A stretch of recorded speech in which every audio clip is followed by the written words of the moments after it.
of you. Today we study series and parallel combination of cell.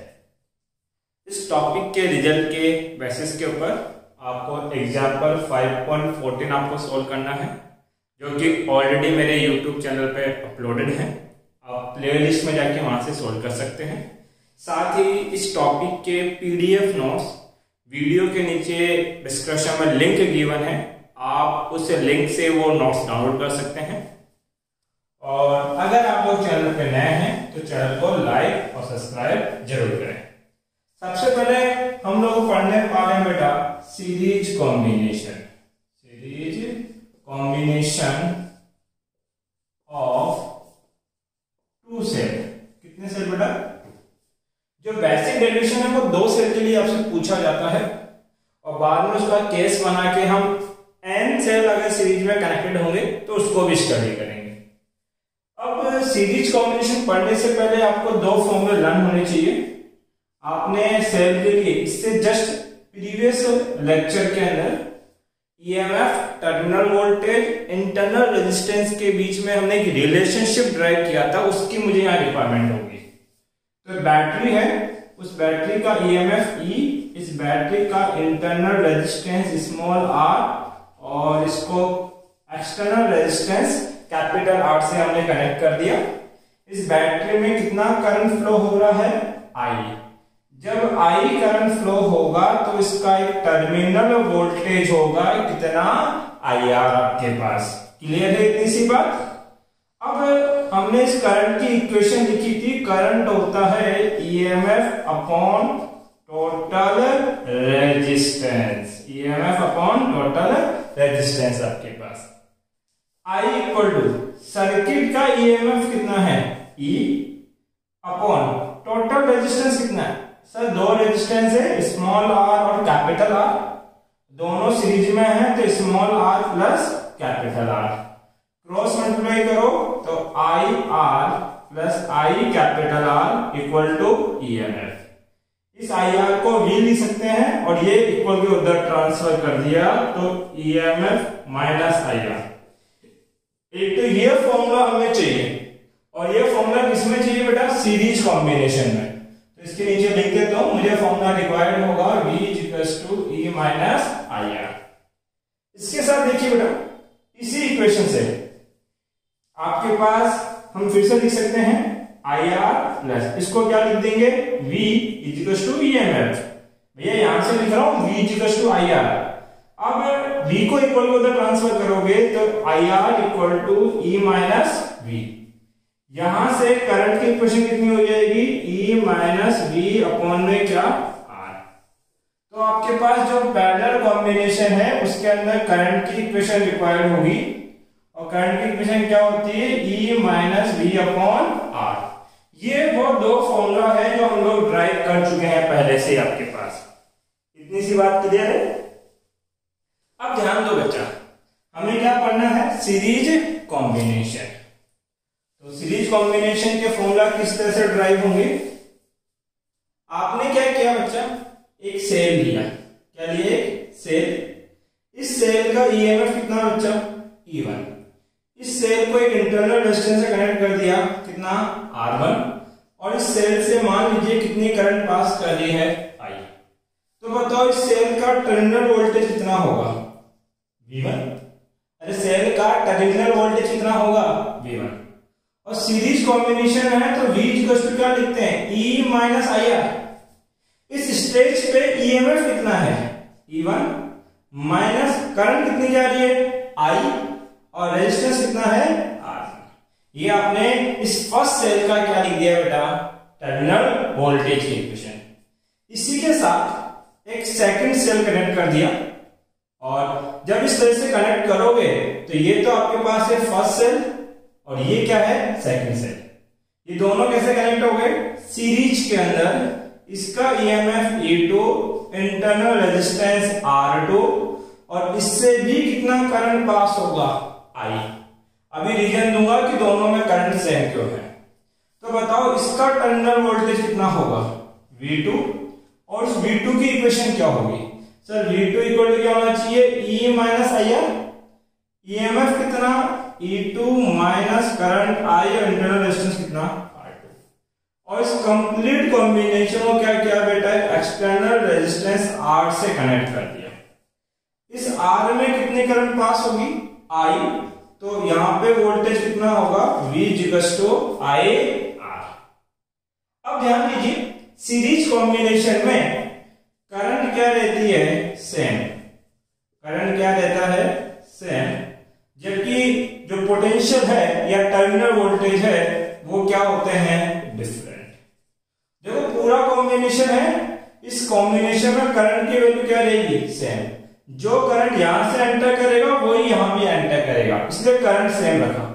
जबकि इस part का voltage कितना है V1, इस पार्ट का वोल्टेज कितना है V2, और दोनों को मिला दूं तो ये दोनों वोल्टेज इस V के बराबर होंगे।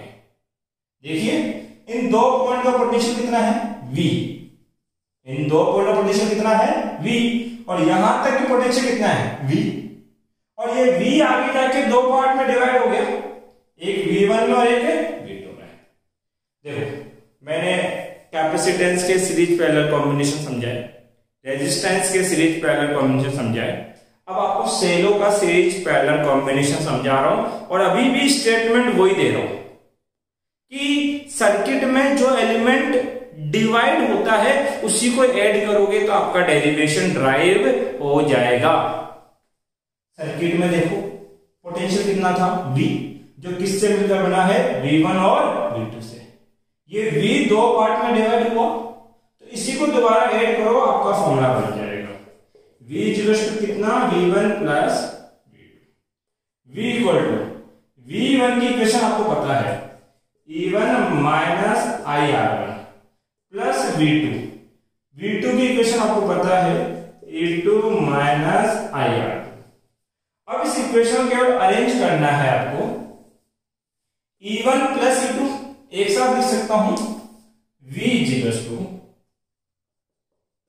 E1 प्लस E2, यहां देखो माइनस IR1 माइनस IR2, इन दोनों को एक साथ लिखा जा रहा है IR1 IR2। V = E1 plus E2 minus I दोनों में कॉमन है R1 प्लस R2, ये एक इक्वेशन बनी। एक चीज समझे, आपको क्या करना होगा, जो भी आप कॉम्बिनेशन बनाओगे उसका एक इक्विवेलेंट सर्किट बनाओगे। क्या बनाओगे इक्विवेलेंट सर्किट। जब इसका इक्विवेलेंट सर्किट बनेगा तो E1 और E2 ऐड होंगे, और ऐड होने के बाद एक इक्विवेलेंट EMF बनेगा कितना E इक्विवेलेंट। R1 और R2 दोनों ऐड होंगे और एक इक्विवेलेंट इंटरनल रेजिस्टेंस बनेगा R इक्विवेलेंट, और साथ में आप कनेक्ट कर दोगे एक एक्सटर्नल रेजिस्टेंस इससे R से, जब करंट कितनी फ्लो होगी I। तो ये दो सेल का सीरीज कॉम्बिनेशन था, और ये इनका क्या है इक्विवेलेंट सर्किट है। अब देखो इस इक्विवेलेंट सर्किट के लिए टर्मिनल वोल्टेज की इक्वेशन कितनी होगी। सर टर्मिनल वोल्टेज होता है V = E माइनस IR, तो यहां से terminal voltage equation for equivalent circuit, आपके पास V इक्वेशन क्या होती है E माइनस IR। इस सर्किट में E का काम कौन कर रहा है E इक्विवेलेंट, माइनस करंट कितना है I, और R इक्विवेलेंट का काम कौन कर रहा है R इक्विवेलेंट। देखो सीरीज और पैरेलल कॉम्बिनेशन में हमें ये E इक्विवेलेंट और R इक्विवेलेंट की वैल्यू ही डिटरमाइन करनी होती है। तो ये तो एक इक्वेशन है, इसको फर्स्ट, ये equation second. Compare equation first and second, दोनों इक्वेशनों को कंपैरिजन करना है। टर्मिनल वोल्टेज की जगह क्या है टर्मिनल वोल्टेज, माइनस साइन की जगह क्या है माइनस साइन, करंट की जगह क्या है करंट। तो बताओ R इक्विवेलेंट किसके बराबर होगा R1 प्लस R2। तो पता लगा R इक्विवेलेंट बराबर होगा R1 प्लस R2, और E इक्विवेलेंट किसके बराबर होगा? E1 प्लस E2 के, और E इक्विवेलेंट बराबर होगा E1 प्लस E2। देखो ये बात तो आप डायरेक्ट भी बोल सकते हो कि ये EMF कितना है R1, सॉरी ये इंटरनल रेजिस्टेंस कितना है R1 और ये इंटरनल रेजिस्टेंस कितना है R2। ये दोनों किस तरीके से कनेक्टेड है? सीरीज में, और सीरीज में इक्विवेलेंट रेजिस्टेंस क्या होता है? R1 plus R2। तो ये हो गया R1 प्लस R2। ये तो आपने R इक्विवेलेंट निकाला, ये क्या निकाला? E equivalent. अब हमें क्या निकालनी बेटा है? करंट की इक्वेशन। तो करंट की इक्वेशन कैसे निकालेंगे उसको देखो। देखिए अगर इस सर्किट में मैं करंट I लिखना चाहूं, करंट क्या होता है? टोटल EMF कितना है? E equivalent upon total resistance. दो रेजिस्टेंस है, एक तो R इक्विवेलेंट और एक क्या है? R equivalent plus of R। ये किसकी इक्वेशन है बेटा? करंट I की। और इस इक्वेशन के बेसिस के ऊपर एक छोटा सा केस क्या है? If equal EMF and equal internal resistance cell are connected in series. इसका मतलब ये फर्स्ट सेल है EMF E, internal resistance small r। Second cell EMF E, internal resistance small r। Third cell EMF E, internal resistance small r। n number का cell EMF E और उसका भी internal resistance कितना है? Small r। तो n cell है total और सबके EMF इक्वल है और सबके इंटरनल रेजिस्टेंस इक्वल है और सारे के सारे कैसे कनेक्टेड हैं? सीरीज के अंदर। उस कंडीशन पे क्या होगा? हमें करंट की इक्वेशन निकालनी है इस स्टेज के लिए। तो ध्यान दीजिए इक्विवेलेंट EMF क्या होता है? अगर दो सेल होते तो इक्विवेलेंट EMF होता E1 plus E2। n cell हैं तो पहले का EMF E प्लस दूसरे का EMF E प्लस तीसरे का EMF E dash E। E सभी में कॉमन ले लीजिए, 1 प्लस 1 प्लस 1 डैश 1, और ये n सीरीज बोली जाती है। मतलब ये सारे मिलके n बन जाएंगे तो ये हो जाएगा n E। तो इक्विवेलेंट EMF की वैल्यू कितनी आ गई? n। इसी तरीके से क्या निकालना है बेटा? R equivalent. R इक्विवेलेंट का फॉर्मूला क्या होता है? R1 plus R2। पहले का R, दूसरे का भी R, तीसरे का R और n नंबर वाले का भी R। R सभी में कॉमन है, 1 प्लस 1 प्लस 1 डैश 1। ये सारा हम क्या करेंगे बेटा? ऐड। ये ऐड होगा तो n बन जाएगा, कितना हो जाएगा बेटा? nr। तो R इक्विवेलेंट की वैल्यू कितनी आई? nr। E इक्विवेलेंट कितना हुआ? ne। अब इक्वेशन क्या बनेगा उस पर ध्यान दें। आपका I इक्वल टू क्या है? E equivalent. और इस पूरी कंडीशन में E इक्विवेलेंट की वैल्यू कितनी होगी? ne divide by R equivalent की वैल्यू कितनी होगी? nr प्लस में क्या? Capital R। अब देखिए हमें ये करंट मैक्सिमम चाहिए। ये करंट क्या चाहिए? मैक्सिमम। अगर ये मैक्सिमम चाहिए तो ये पार्ट क्या चाहिए होगा? मिनिमम। अब इस पार्ट में दो वैल्यू है, एक तो है nr प्लस r। इसकी एक मिनिमम वैल्यू तब पॉसिबल होगी जब r क्या हो जाए? 0।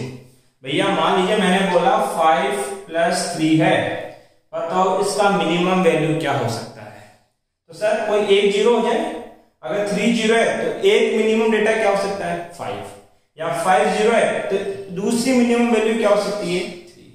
तो कंडीशन यही होती है मिनिमम की, if r equal to 0, r 0 तो ये I क्या हो जाएगा?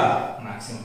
क्योंकि इस r के 0 होने की वजह से ये पूरा पार्ट कम हुआ है, तो आई मैक्सिमम हो जाएगा एन ई अपॉन में एन आर, एन से N cancel out, E by are.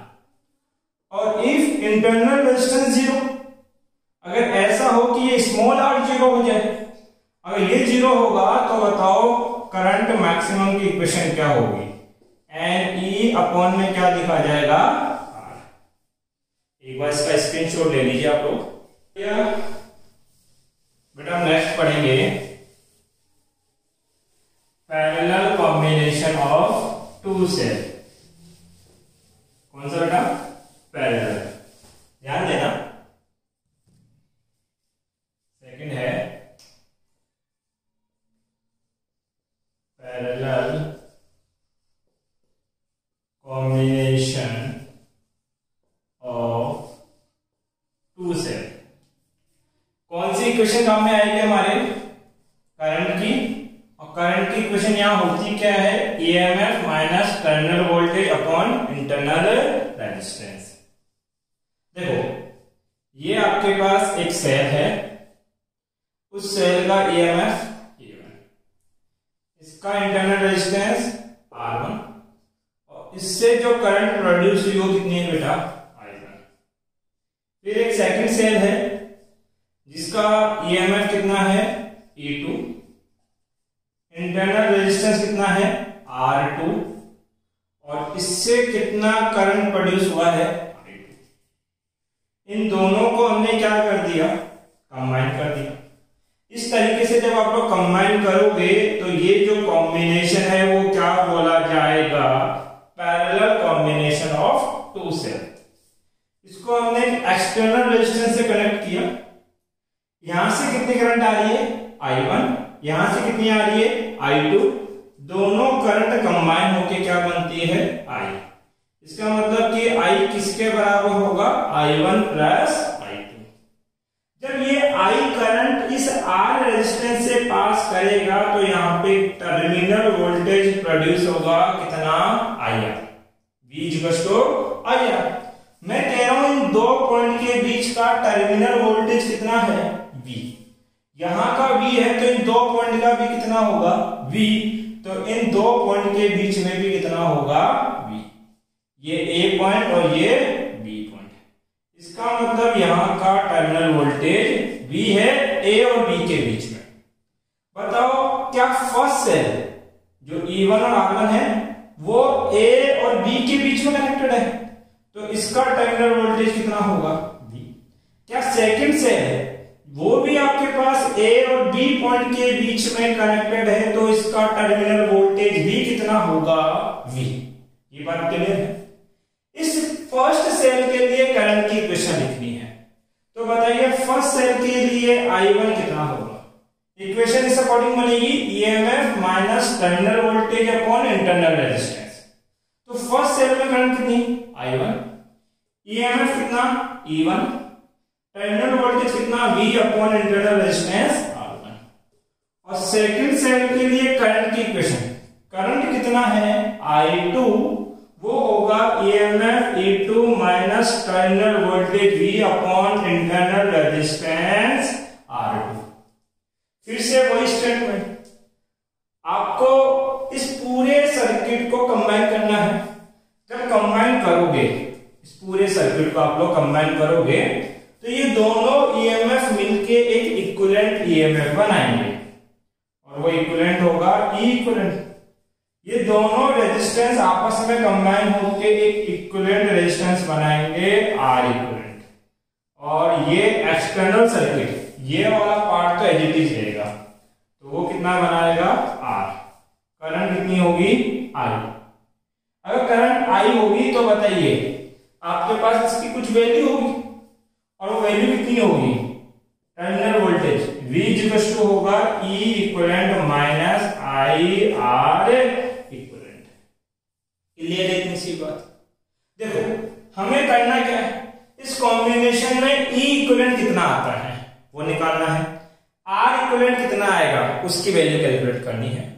तो मैंने बताया था सीरीज और पैरेलल कॉम्बिनेशन चाहे किसका भी करो, सेल का हो, रेजिस्टेंस का हो, कैपेसिटेंस का हो, हमेशा उस पार्ट को ऐड करो जो सर्किट में डिवाइड होता है।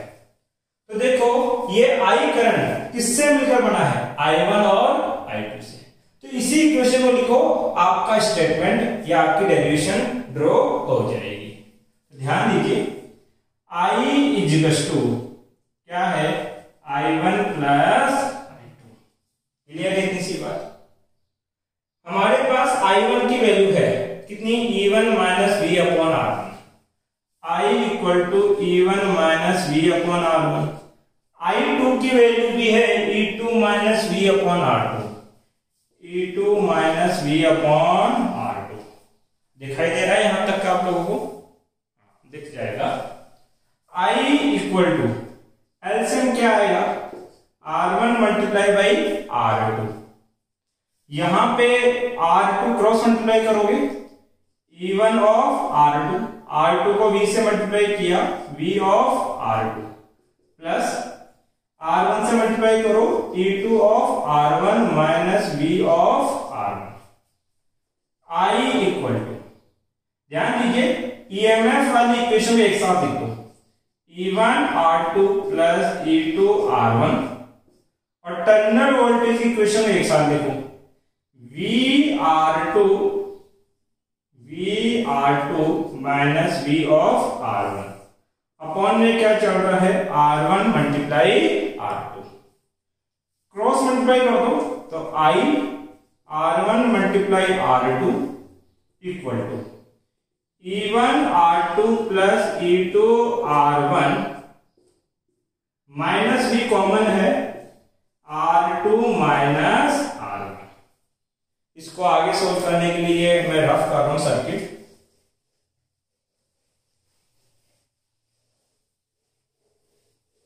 ध्यान देना बच्चा, ये जो I R1 R2 है इसको मैं इक्वल के उधर लेके जाऊंगा, और ये जो V R2 माइनस R1 है इसको इक्वल के इधर ट्रांसफर कर रहा हूं, तो वो नेगेटिव है, इधर आएगा तो क्या हो जाएगा, positive. Equal to E1 R2 plus E2 R1 minus of I R1 R2। मुझे V की इक्वेशन बनानी है, तो ये चीज मल्टीप्लाई में है तो एक बार तो इसके डिवाइड में रख देंगे और एक बार इसके डिवाइड में। V equals to E1 R2 plus E2 R1 upon में क्या, R2 minus R1 minus I, sorry एक मिस्टेक करी ना मैंने, माइनस V कॉमन लिया मैंने, जब माइनस V कॉमन लूंगा अंदर साइड कैसा आएगा, पॉजिटिव। यहां क्या आएगा, पॉजिटिव, ये क्या रहेगा, पॉजिटिव।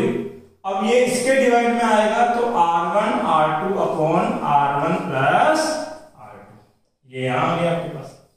अब देखिए कंपेयर करने के लिए आपके पास एक इक्वेशन है, ये तो थी आपके पास सर्किट से, और ये आपने बनाई थी इसके इक्विवेलेंट सर्किट से। तो equation of equivalent circuit, equivalent circuit की इक्वेशन क्या है, V equals to E equivalent minus I R equivalent. Equation number second, first और सेकंड को कंपेयर करोगे, टर्मिनल वोल्टेज की जगह टर्मिनल वोल्टेज है, माइनस की माइनस है, करंट की जगह करंट है, तो बताओ R इक्विवेलेंट किसके बराबर होगा, R इक्विवेलेंट बराबर होगा R1 R2 upon R1 plus R2। और ये जो डेटा है इसको हम लिख सकते हैं क्या, A 1 upon R equivalent equal to 1 upon R1 plus 1 upon R। अभी मैं सॉल्यूशन करके बताऊंगा, साथ ही आप लोग कंपेयर करोगे तो क्या कंपेयर करना है, E इक्विवेलेंट को, तो E इक्विवेलेंट इस टर्म के बराबर है, E इक्विवेलेंट बराबर होगा किसके, E1 R2 plus E2 R1 upon R2 plus R1। और ध्यान देना इस E इक्विवेलेंट को लिख सकते हैं E1 by R1 plus E2 by R2 upon 1 by R1 plus 1 by R2। तो ये कैसे है, देखो इसको जब इस टर्म को दोबारा सिंप्लीफाई करोगे तो ये आएगा, कैसे सिंप्लीफाई करके देख लीजिए, एलसीएम क्या आएगा, R1 मल्टीप्लाई R2, ये हो जाएगा R2 plus R1 1 upon R equivalent. इसको रेसिप्रोकल करो तो R इक्विवेलेंट कितना हो जाएगा, R1 R2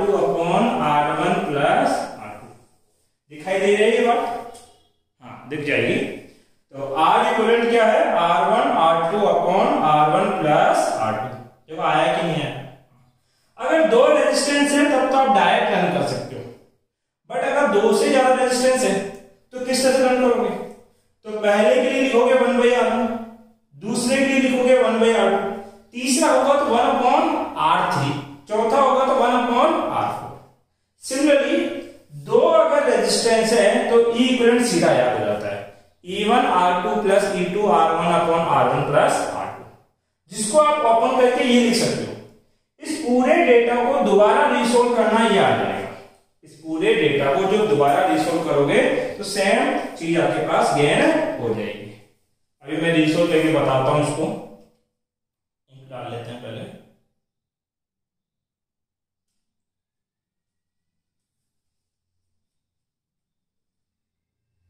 ध्यान दीजिए, चलो रिसोल्व करते हैं। ये आता है, ये नहीं आता दोबारा। ऐसा करें कि ये टर्म है, ऊपर वाले का एलसीएम ले लेते हैं। एलसीएम क्या आएगा, R1 मल्टीप्लाई R2, R2 को इससे मल्टीप्लाई करोगे E1 R2 प्लस R1 को इससे मल्टीप्लाई करना पड़ेगा E2 R1 अपॉन नीचे वाले का भी एलसीएम लो। एलसीएम क्या आएगा, R1 मल्टीप्लाई R2, क्या लिखा जाएगा इसको, R2 प्लस R1। ये टर्म तो कॉमन थी, कैंसिल हो गई। क्या बचा बेटा, E2 R2 upon E2 R1 divide by R1 plus R2। दिखाई दे रहा है,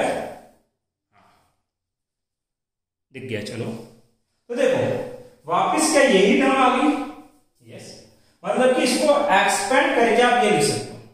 अब इस फॉर्म में लिखने का फायदा क्या है, अगर दो सेल कनेक्टेड हैं तो सीधा याद होता है, फर्स्ट सेल का EMF upon internal resistance plus second cell का ईएमएफ अपॉन उसका internal resistance divide by first cell का internal resistance plus second cell का इंटरनल रेजिस्टेंस। अगर तीन होते तब क्या करते हैं, E1/R1 plus E2/R2 plus E3/R3। यहां क्या लिखते हैं, 1/R1 plus 1/R2 plus 1/R3। तो आपको ई इक्विवेलेंट इस फॉर्म में याद रखना है ताकि आप दो या दो से ज्यादा जब सेल आपके पास कनेक्टेड हो तो उसकी क्या लिख सको, इक्वेशन। अब आपको ये टर्म कब काम में आएगी वो देखिए।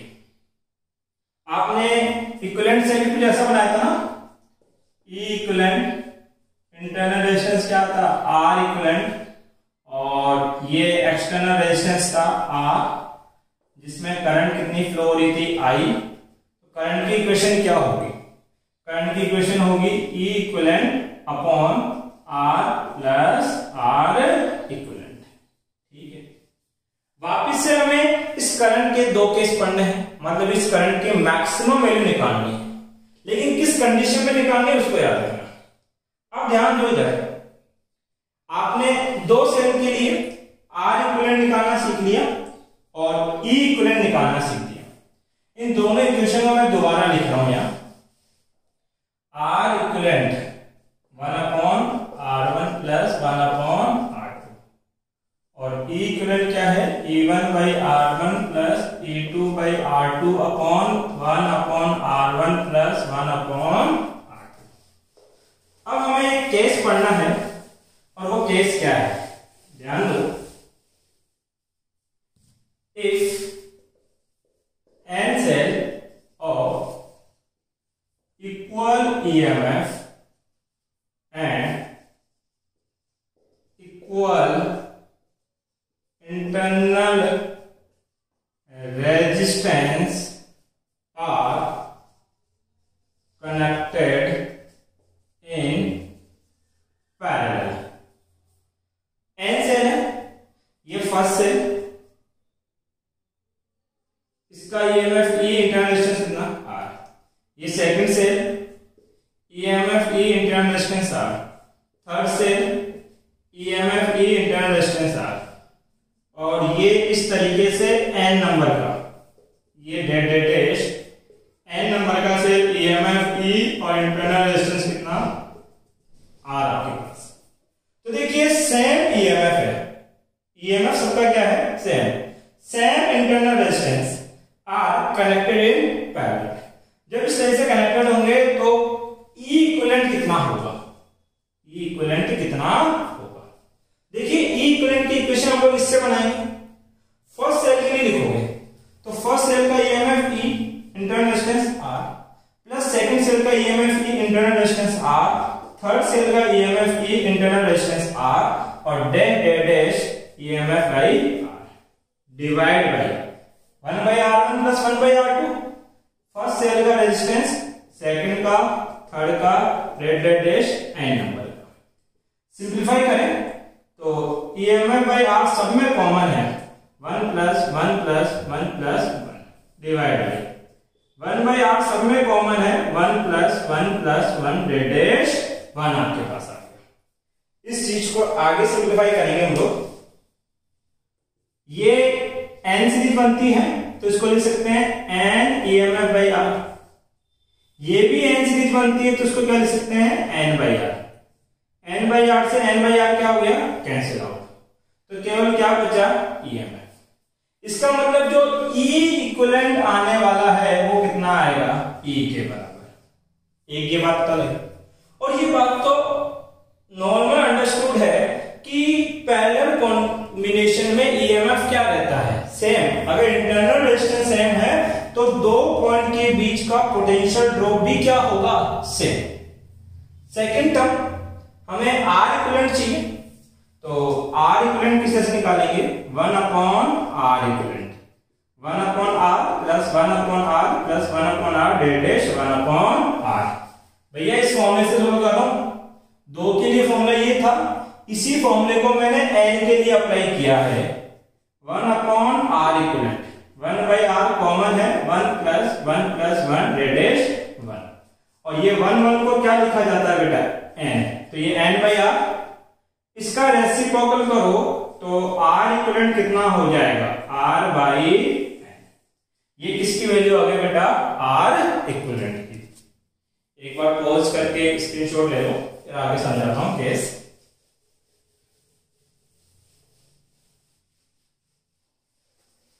ध्यान दीजिए करंट क्या है, I इक्वल टू क्या है, E equivalent upon R plus R equivalent. E equivalent की वैल्यू पैरेलल में कितनी आएगी, E. R plus R equivalent की वैल्यू कितनी आएगी बेटा आपके पास, R by N. R equivalent कितना आएगा, आर बाई एन। अब देखिए if capital R equal to क्या हो, 0, हमें करंट मैक्सिमम चाहिए, इसका मतलब ये पार्ट क्या होना चाहिए, मिनिमम।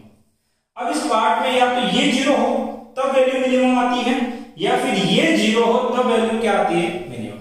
हम दोनों केस लगा के देखेंगे। R इक्वल टू 0, R 0 तो करंट का इक्वेशन क्या हो जाएगा, EMF by R by N, N ऊपर चला जाएगा तो ये मैक्सिमम करंट होगी, और वो मैक्सिमम करंट कितनी होगी, N E by small R. Clear है तीसरी बात। सेकेंड, अगर R 0 ना हो, उसकी जगह स्मॉल r 0 हो, तब भी करंट मैक्सिमम होगा, I मैक्सिमम। उस कंडीशन में कितना होगा, ईएमएफ, ये 0 तो पूरी टर्म 0 डिवाइड बाई R। अब आपके माइंड में क्वेश्चन ये आएगा कि सर हमें तो पता लगेगा कि इनमें से कौन सा फॉर्मूला अप्लाई करना है। देखो वो क्वेश्चन में खुद ही कह देगा कि उसका एक्सटर्नल रेजिस्टेंस 0 है या उसका इंटरनल रेजिस्टेंस 0 है। अब बताओ मैक्सिमम करंट क्या होगी, उस कंडीशन पे आपको ये फॉर्मूले अप्लाई करने हैं। तो ये हमारा series of parallel combination of cell complete हुआ। अगर इस टॉपिक से रिलेटेड आपका कोई डाउट है तो आप मुझे कमेंट बॉक्स में पूछ सकते हैं।